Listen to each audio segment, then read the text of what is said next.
नमस्ते मित्रों, मैं राव चौधरी आप सभी का student activity board YouTube channel में स्वागत करता हूँ। मित्रों, पढ़ाई का असली मजा है सबके साथ, सबका मतलब स्टूडेंट एक्टिविटी बोर्ड। आज के वीडियो में हम लोग देखेंगे विषय हिंदी कक्षा 6 द्वितीय भाषा का द्वितीय सत्र का इकाई नंबर 6 न्याय।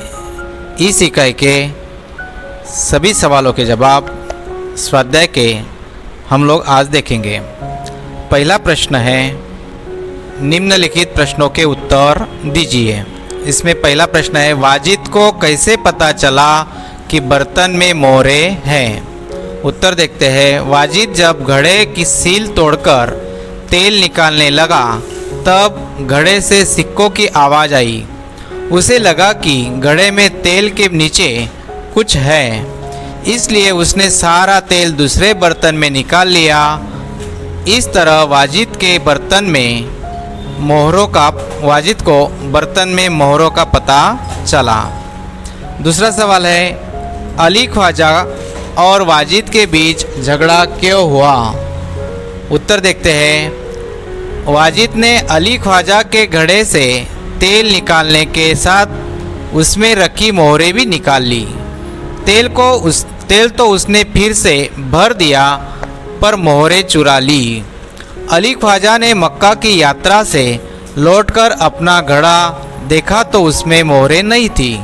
उसने मोहरों के बारे में वाजिद से पूछा तो वाजिद ने मोहरें चुराने से साफ इनकार किया, इसलिए उन दोनों के बीच झगड़ा हुआ। अगला सवाल है, खलीफा ने हसन को अपने दरबार में क्यों बुलाया? उत्तर देखते हैं। एक दिन खलीफा अपना भेष बदलकर शहर में घूम रहे थे। एक जगह उन्होंने कुछ लड़कों को न्यायालय का खेल खेलते हुए देखा। वे छिपकर उनका खेल देखने लगे। जो लड़का न्यायाधीश बना था उसकी समझदारी और निर्णय करने की पद्धति उन्हें बहुत अच्छी लगी। उन्हें लगा कि अली ख्वाजा और वाजिद के झगड़े को यह लड़का सुलझा सकता है, इसलिए उन्होंने हसन को दरबार में बुलाया। चौथा प्रश्न है, तेलियों की बात सुनकर वाजिद क्यों घबराया? उत्तर देखते हैं। तेलियों ने घड़े के तेल को देख चख और सूंघ कर बताया कि वह 2 महीने पुराना है। अली ख्वाजा ने घड़े में 6 महीने पहले तेल भरा था। इससे साबित हो गया कि वाजिद ने अली का तेल निकालकर बाद में उसमें दूसरा तेल भरा। पुराना तेल निकालने पर उसे घड़े में रखी मोहरें जरूर मिली होगी। तेलियों की बात सुनकर अली को लगा कि उसकी चोरी पकड़ी जाएगी, इसलिए वह घबराया। अगला सवाल है, 5वां प्रश्न है, तेलियों ने कैसे सच्चा निर्णय किया? उत्तर देखते हैं। तेलियों को तेल की अच्छी परख थी। कौन सा तेल कितने समय का है इसे वे आसानी से बता सकते थे। उन्होंने घड़े के तेल को देखा, सूंघा और चखा। उन्होंने बताया कि घड़े का तेल 2 महीने से ज़्यादा पुराना नहीं है। इस प्रकार तेल की गंध और स्वाद की पहचान कर तेलियों ने घड़े के तेल के बारे में सच्चा निर्णय किया। 6वां प्रश्न है, वास्तविकता जानने पर खलीफा ने क्या निर्णय किया? उत्तर देखते हैं। हसन की सूझबूझ से तेल के बारे में वास्तविकता पता चल गया। इससे खलीफा को न्याय के लिए सबूत मिल गया। उन्होंने वाजिद को अली ख्वाजा की मोहरें वापस करने का आदेश दिया। इसके साथ ही उन्होंने विश्वासघात के अपराध के लिए वाजिद को सजा सुनाई। खलीफा ने बुद्धिमान हसन को बहुत सा पुरस्कार दिया। स्वाध्याय का दूसरा प्रश्न है, निम्नलिखित वाक्य कौन किसे कहता है? लिखिए। पहला प्रश्न है, यह तेल का घड़ा, या पहला वाक्य है, यह तेल का घड़ा मैं आपके घर रखकर जाना चाहता हूँ। उत्तर देखते हैं। अली ख्वाजा वाजिद से यह वाक्य कहता है। दूसरा वाक्य है, आप अपना घड़ा तहखाने में रख आइए। उत्तर आएगा वाजिद अली ख्वाजा से कहता है। तीसरा वाक्य है आप काजी की अदालत में जाइए, और ये वाक्य लोग अली ख्वाजा से कहते हैं। चौथा वाक्य है आप इस घड़े की जांच कीजिए, यह वाक्य हसन तेलियो से कहता है। पांचवा वाक्य है हुजूर मैं तो 6 महीने पहले मक्का की यात्रा करने गया था, और यह वाक्य अली ख्वाजा खलीफा से कहता है। अगला सवाल है प्रश्न तीसरा क आपने किए हुए प्रवास का वर्णन करते हुए अपने मित्र को पत्र लिखिए। प्रवास वर्णन का पत्र हमें यहाँ पर लिखना है। सबसे पहले हमें पता लिखना है, जैसे कि यहाँ पर उदाहरण के तौर पे दिया हुआ देखिए 15 अमृत निवास Gulaba road Mumbai, pin code लिखना है, बाद में तारीख डालनी है 20 फरवरी 2025। प्रिय मित्र कार्तिक नमस्कार, आशा है तुम्हें स्वस्थ और खुशहाल होगे। मैं हाल ही में एक छोटे से प्रवास पर गया था और तुम्हारे साथ उसे साझा करना चाहता हूँ। मैंने बिरला मंदिर भोपाल की यात्रा की, जो बहुत ही सुंदर और शांतिपूर्ण जगह थी। वहाँ की हवा ताजगी से भरी हुई थी और वातावरण में एक विशेष प्रकार की शांति थी। मैंने वहाँ के प्रमुख पर्यटन स्थल देखे और स्थानीय संस्कृति का अनुभव किया। खास तौर पर वहाँ की स्वादिष्ट विशेषताओं ने मेरा दिल छू लिया। यह यात्रा मेरे लिए अविस्मरणीय रही। उम्मीद है कि तुम्हें जल्द ही मेरे अनुभवों के बारे में और सुनने का मौका मिलेगा। अपने माता पिता से मेरा प्रणाम कहना, दीदी को बधाई। तुम्हारा मित्र राज।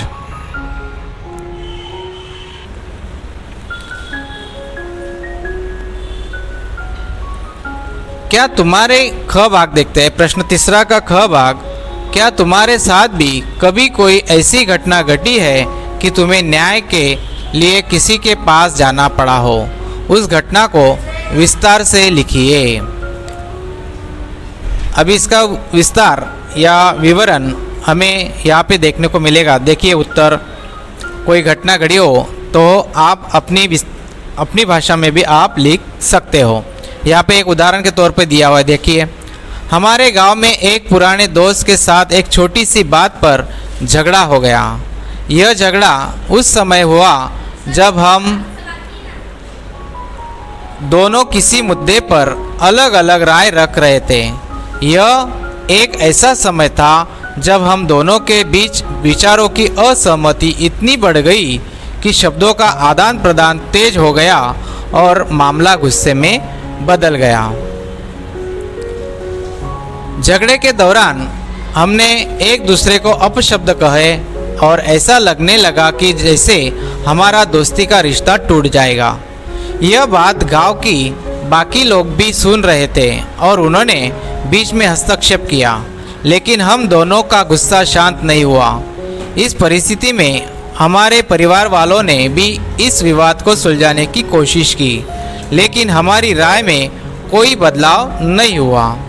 अतः हमें इस विवाद को सुलझाने के लिए गांव के पंचायती सिस्टम की मदद लेनी पड़ी। पंचायत में दोनों पक्षों ने अपनी बातें रखी। पंचायत के सदस्य जो समाज के सम्मानित लोग थे, उन्होंने हमें समझाया कि दोस्ती से ज़्यादा महत्वपूर्ण है शांतिपूर्ण और सौहार्दपूर्ण तरीके से समाधान ढूंढना। पंचायत की उपस्थिति में दोनों पक्षों ने एक दूसरे से माफ़ी मांगी और एक समझौता किया कि हम भविष्य में एक दूसरे के विचारों का सम्मान करेंगे। इस घटना में हमें यह सिखाया कि झगड़े को बढ़ाने से बेहतर है किसी अच्छे और समझदार व्यक्ति की मदद से हल निकाला जाए। यह घटना मेरे लिए एक महत्वपूर्ण सीख थी। उस समय हमें महसूस हुआ कि छोटे छोटे विवादों को सही तरीके से सुलझाना बहुत ज़रूरी होता है ताकि रिश्ते मजबूत बने रहे।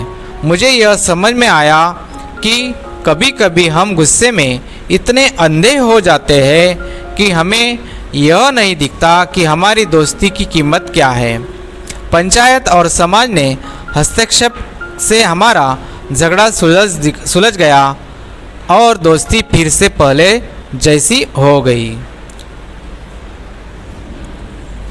ग पार्ट है या ग भाग है प्रश्न तीसरा का। कहानी की प्रमुख घटनाओं को इस क्रम में लिखो कि पूरी कहानी स्पष्ट हो सके। जैसे इराक में व्यापारी अली ख्वाजा के पास 1000 सोने की मोहरें इकट्ठा होना। हमें यहाँ पर एक उदाहरण दिया है। इस प्रकार हमें एक कहानी ऐसे क्रम में लिखनी है जो यहाँ पर क्रम दिए देखिए, और वो कहानी हमें स्पष्ट हो सकती है। पहला क्रम है 500 मोहरों को तेल से भरे घड़े में रखना। दूसरा, उस घड़े को मित्र वाजिद के तहखाने में रख आना और मक्का की यात्रा पर निकल जाना। तीसरा क्रम आएगा जरूरत पड़ने पर वाजिद द्वारा घड़े में से तेल निकालना और मोहरों को चुराना। चौथा क्रम है अली ख्वाजा और वाजिद में झगड़ा, खलीफा से न्याय मांगना। पांचवा मुद्दा आएगा खलीफा का भेष बदलकर नगर में निकलना और हसन का मिलना। छठा मुद्दा है या छठा क्रम आएगा हसन द्वारा तेलियों को बुलाना और मोहरों की चोरी का पता लगा चलना। और सातवां मुद्दा आएगा अली ख्वाजा को मोहरें वापस मिलना, वाजिद को सजा मिलना। इस प्रकार हमें यह कहानी पूरी घटनाक्रम के अनुसार लिखनी है। अगला सवाल है चौथा प्रश्न, निम्नलिखित कहानी के चित्र एवं वाक्य उलट पुलट कर दिए गए हैं, उसको पढ़कर कहानी का निर्माण कीजिए और उचित शीर्षक दीजिए। यहाँ पर चित्र के अनुसार एक कहानी दी हुई है और वो हमें इस कहानी को घटनाक्रम के अनुसार या तो उलट पुलट जो वाक्य दिए हुए हैं उनका शीर्षक भी लिखना है और उन्हें अलग प्रकार से लिखना है। यहाँ पे पूरी कहानी देखिए, इस प्रकार हमें लिखनी है। शीर्षक आएगा चूहा और शेर। आप लोग अलग प्रकार से भी लिख सकते हो और ये कहानी आराम से पढ़कर हमें पूरी कहानी समझ में आती है। एक दिन जंगल में एक शेर आराम से सो रहा था। जैसे शेर जहाँ सो रहा था उसके पास एक बिल था जिसमें एक चूहा रहता था। शेर को सोया हुआ देखकर चूहा उसके पास गया। वह शेर के शरीर पर चढ़ा और नाचने लगा। शेर की नींद खुल गई और उसने गुस्से में चूहे को पंजे में पकड़ लिया और चूहा रोते रोते बोला, कृपा करके मुझे छोड़ दो, किसी दिन तुम्हारी मदद करूँगा। एक दिन एक शिकारी जंगल में शिकार करने आया। उसने सिंह का शिकार करने के लिए जाल बिछाई। जाल में फंसते ही शेर दहाड़ने लगा। उसकी दहाड़ सुनकर चूहा वहाँ आया। शेर को जाल में फंसा देखकर वह अपने साथियों को बुला लाया। उन्होंने जाल काट डाला और शेर को जाल से छुड़ाया। इस तरह चूहे ने शेर को शिकारी से बचाया। उस दिन से शेर और चूहा मित्र बन गए और साथ में खेलने लगे। प्रश्न पांचवा देखते हैं। निम्नलिखित वाक्यों में से क्रियावाचक शब्द ढूंढकर उदाहरण अनुसार वाक्य फिर से लिखिए। यहाँ पे कुछ क्रियावाचक शब्द दिए हुए हैं, वो हमें ढूंढकर लिखने हैं। जैसे राधा ने संजीव को पत्र लिखा, तो लिखने की क्या है, एक क्रिया है, तो यह क्रियावाचक शब्द हुआ। तो यहाँ पर राधा ने किसको पत्र लिखा, ऐसा हमें प्रश्न या सवाल तैयार करना है। देखिए, अध्यापक ने बच्चों को कहानी सुनाई। सुनाना या सुनाई ये क्रियावाचक शब्द है, तो इसके आधार पर हमें क्वेश्चन बनाना है या प्रश्न बनाना है। बच्चों को कहानी किसने सुनाई, तो सुनाई यह क्रियावाचक शब्द है। अगला वाक्य देखते हैं। रात को कुत्ते भौंक रहे थे। कुत्ते कब भौंक रहे थे, वह पटाखे देख रहा है। वह क्या देख रहा है, देख रहा है यह क्रियावाचक शब्द है। वेदांत किताब पढ़ रहा था। कौन किताब पढ़ रहा था। पांचवा वाक्य है, पता नहीं तन्मय मेरे पास से चला गया। वाक्य है तन्मय मेरे पास से कब चला गया। चला गया एक क्रियावाचक शब्द है। आकाश में पतंग उड़ रही थी। पतंग कहाँ उड़ रही थी, यह सवाल तैयार होता है और वहाँ पर उड़ रही थी एक क्रियावाचक शब्द आता है। छठा प्रश्न है कहानी पढ़िए, उचित शीर्षक दीजिए एवं चर्चा करके प्रश्नों का निर्माण कीजिए तथा उत्तर लिखिए। यहाँ पर एक कहानी दी हुई है, वह कहानी हमें पढ़नी है जो किताब में दी हुई है और यह कहानी पढ़कर इस कहानी के आधार पर हमें क्या करना है, कुछ सवाल तैयार करने हैं, प्रश्न तैयार करने हैं जैसे नीचे हमने तैयार किए हुए हैं और वो कहानी का शीर्षक भी हमें देना है। तो कहानी का शीर्षक देते हैं तेनालीराम की चतुराई अथवा सच्चा न्याय और इसके अलावा आप लोग अलग भी शीर्षक दे सकते हो। इस कहानी पर आधार पर कुछ सवाल तैयार किए हैं और उसके जवाब भी हमें देखने को मिलते हैं। देखिए जैसे कि पहला सवाल है सेवक से कौन सा अपराध हुआ। उत्तर आएगा सेवक से राजा का प्रिय कांच का मोर टूट गया था। ये सवालों के जवाब या सवाल कैसे बनाते आएंगे, जब आप लोग पूरी कहानी पढ़ोगे तब। दूसरा सवाल आएगा राजा ने सेवक को क्या सजा दी। राजा ने सेवक को 6 महीने के लिए कारागार में डलवा दिया, ये उत्तर आएगा। तीसरा सवाल आएगा बाल उद्यान में क्या हो रहा था। उत्तर आएगा बाल उद्यान में बच्चे नाटक खेल रहे थे। अगला सवाल हम लोग तैयार कर सकते हैं तेनालीराम राजा कृष्णदेवराय को बाल उद्यान में क्यों ले गए। उत्तर आएगा तेनालीराम राजा कृष्णदेवराय को बाल उद्यान में ले गए क्योंकि वे उन्हें यह समझाना चाहते थे कि न्याय करते समय राजा का मन बालक जैसा निर्मल होना चाहिए। अगला सवाल तैयार है तेनालीराम बालक को कौन सी सजा दिलाना चाहते थे। उत्तर आएगा तेनालीराम बालक को यह सजा दिलाना चाहते थे कि उद्यान में किए गए नाटक को वह दरबार में दोहराए। अगला सवाल है छठा न्याय करते समय राजा का मन कैसा होना चाहिए। उत्तर आएगा न्याय करते समय राजा का मन बच्चे जैसा निर्मल होना चाहिए। सातवां प्रश्न है राजा ने सेवक को क्यों रिहा कर दिया। उत्तर आएगा राजा ने सेवक को रिहा कर दिया क्योंकि उसने पहली बार यह मामूली अपराध किया था। इस प्रकार हमें पूरी कहानी पढ़कर उसके आधार पर सवालों के जवाब तैयार करने हैं।